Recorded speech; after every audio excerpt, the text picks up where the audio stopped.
ও দিদি, খেলে?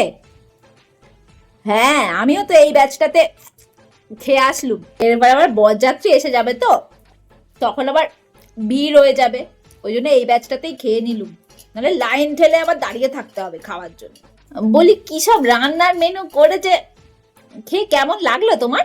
আমি তো অত মেনু দেখিনি গো, যা দিয়েছে তাই নিলুম। ওই কি যেন একটা পোড়া পোড়া মতো দিল, ওই কি স্যাটে স্যাটে, কেমন টক টক হয়ে গেছে বলো, তার উপর আবার পুড়িয়ে ফেলেছে। খাসি করেছে তো করেছে, কিন্তু বড্ড ছিবড়ে লেগেছে আমার, দাঁতের ফাঁকে ঢুকে গেছে, এখনো বের হচ্ছে না মোটে।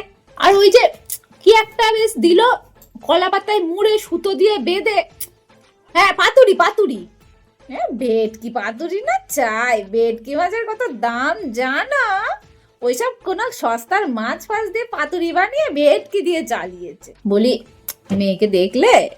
হুম, সবাই বলছে নাকি 20 ভরি সোনা দিয়েছে। সোনা না চাই, হ্যাঁ, আমি কি সোনা চিনি না, আমি স্বর্ণকালের মেয়ে বটে। হ্যাঁ, সব ওই যে কেনা এইসব সিটি গোল্ড কি সব বলে না, ইমিটেশন, ওইগুলো দিয়েছে। কাছ থেকে দেখলাম তো একটাও সোনা না, শুধু মনে হয় কানেরটা একটু সোনা সোনা লাগলো, তাও বিশ্বাস করা যায় না মোটে। এখন তো কত কিছু সোনার মতন দেখতে বেরিয়েছে না। আরে বাপ করে বিয়ে করেছে তো, নাহলে এই বয়সে কখনো বিয়ে হয়?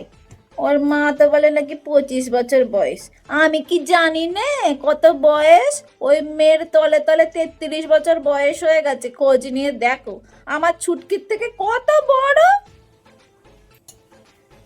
দিদি এই তো, হ্যাঁ গো, মেয়ের বিয়ের দারুণ ব্যবস্থা করেছো। হ্যাঁ খেয়ে নিয়েছি খেয়ে নিয়েছি, হ্যাঁ খাসির মাংস পাতুরি ভালোই খেয়েছি।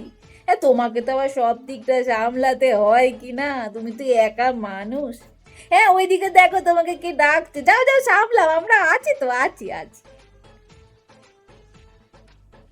মেয়ের মায়ের সাজটা দেখলে, যেন মনে হচ্ছে উনি আর একবার বিয়েতে বসবে।